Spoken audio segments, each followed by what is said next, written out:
Kwadhi nyime gi weche manyien, en ni spika mar od bura mamalo Moses Wetangula jiwo jokanyo manie bad migawo mar doho e riwruog pinje mag Afrika IGAD mondo mi owuog oko motegno e kedo gi timbe mag njore. Wetangula mane oloso Mombasa e nyasi mar loro ayanga romo mar jomin buche mawuok e pinje 42 ei Afrika. Okoni achiel kuom midhiero mapek makwako thoth pinje manie Afrika en njore mitimo e yor lony mag mbui. Ogai mar jomin buche Nurdin Haji okoni jomin buche manie pinje duto mag Afrika nyaka to koro ti kanyakla kendo yalo buche e yo makare kachiel kod masiche mag njore makide kuwuok e piny achiel kendo donjo e piny machielo midendo ni transnational security threats.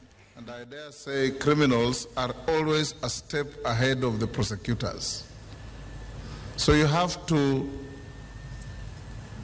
go the extra mile to catch up with them, overtake them, and bring them to book. The now emerging online perversion of our children's morals, child pornography, is just as dangerous to families, to our children, as terrorism is. We need to tackle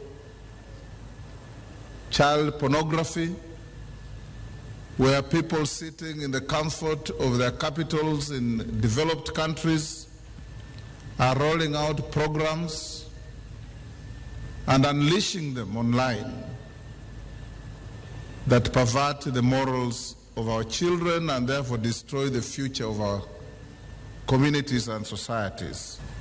Our environment, our youth, our development, our peace and stability as a continent have not been spared from these cross-border crimes.